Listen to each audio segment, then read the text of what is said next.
Imagine being a small warring country facing problems in rebuilding after going through years of war. A lack of resources, political instability, and deep trauma from constant violence are just a few of the problems you would face. In many cases, these countries can't rebuild their infrastructure, provide basic services to their people, or establish a stable government. This can lead to a cycle of poverty and violence that can last for years or even decades. On the other hand, superpower countries such as the US, China, and Russia spent a mind-blowing amount of money on their military. According to the Stockholm International Peace Research Institute, the US spends $778 billion on its military in 2020, while China spent $252 billion and Russia spent $61.7 billion. These countries have the resources to invest in their military in order to dominate the global stage. But this country's history dates back over 1,000 years to when it was a powerful kingdom and its influence spread all across Central Europe. They faced invasions and divisions as nearby emperors tried to conquer their territories.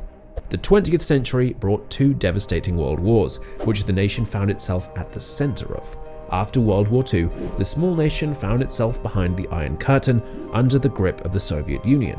The people struggled under communist rule but continued their fight for freedom. And today, the country stands as a thriving nation after overcoming many hardships throughout its history. Hello explorers, I'm Mr. Thinker, and in today's video I will take you on a nation's struggles that gave them a sense of identity and pride in their people, and their story is the reason why the new governments are desperate for military power within Europe.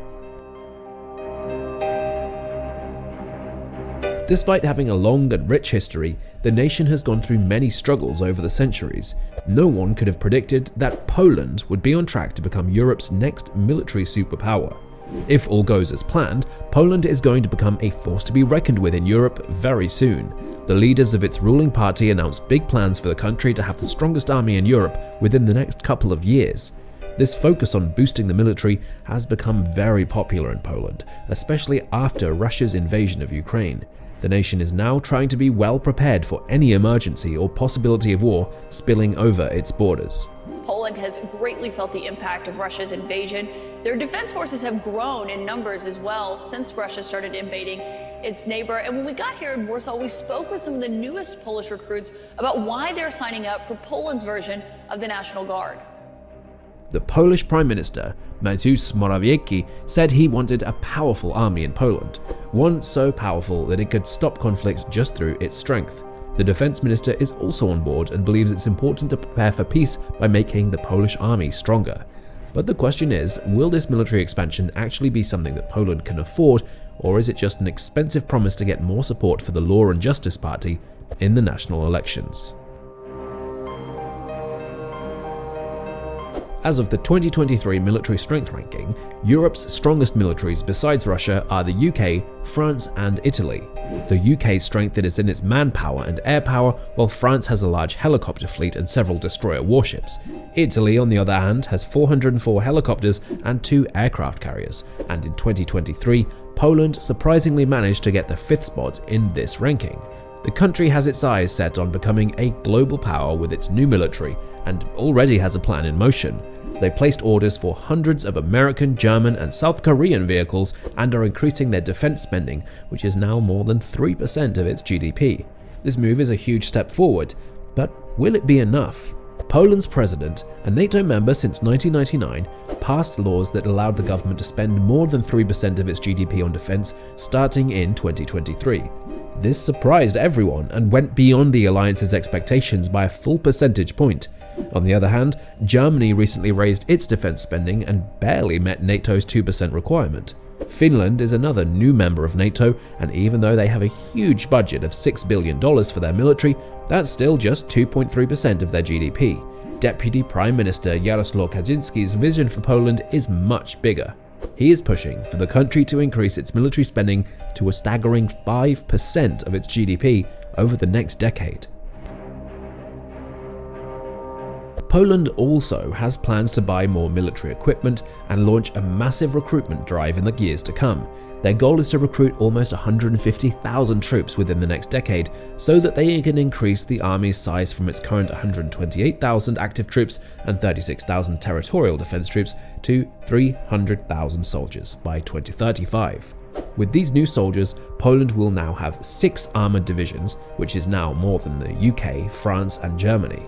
Poland has invested in over 1,000 new tanks and 600 artillery pieces bought from the South Koreans and the US. This new arsenal is going to be bigger and do more than the combined firepower of the UK, France, Germany and Italy. Poland also received 33 new M1 Abrams tanks as a part of a $4.9 billion order of 250.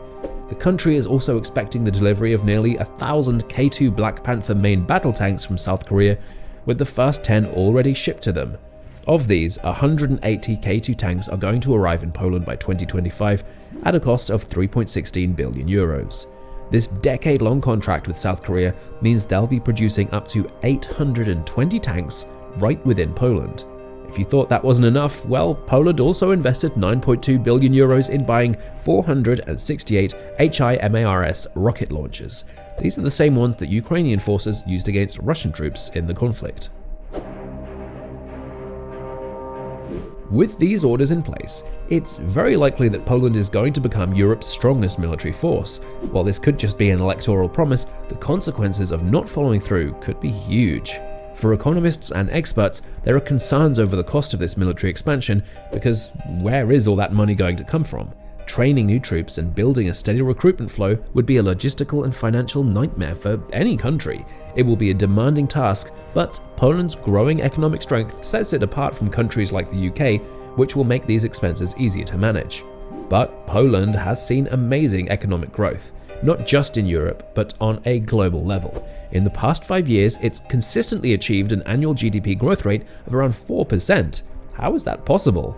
First off, they began by transitioning to a capitalist market economy in 1989, and the results of that have been noticeable. Going around Europe, you'll see that Warsaw, Poznan, Krakow, and Wrocław are all wealthier cities than Birmingham, Liverpool, and even Manchester. The quality of life is better, and the cost of living is much lower, not to mention the crime rates, which are at an all-time high in the UK, as well as waiting lines at hospitals. During the pandemic, Poland managed to further save itself from the problems faced by many other European nations. This was because of a combination of good leadership by the government, priority given to the economy, and restrictions on personal freedoms that gave them full economic control. Poland became a place to do business, and countries have since invested heavily in its infrastructure, making it an economical miracle. In 2023, Poland now finds itself in a position to take its place as a dominant military superpower. If Poland manages to secure all the investments it's made in military equipment, there's no shadow of a doubt it'll emerge as the strongest force in Europe. They'll have the strength to defend themselves, as well as the Baltic states, and this means both political and strategic advantages, which could position the country differently within both NATO and Europe. It's likely that Poland will emerge as the primary or secondary continental European power, following in the footsteps of France. This transformation could mean trouble for the UK's role in NATO, meaning that it could lose its status as the second in command, which would be a huge change. The new role for Poland within NATO and Europe may bring countries like the UK and France to reconsider the priority of their ground forces and potentially shift their focus towards the specialities they have left. For the UK, that could mean a revival of its naval power, a heritage that has almost entirely disappeared as it attempted to become an all-rounded military force. Thanks for watching, and please subscribe, like, share, hit the bell icon, and see you in the next video.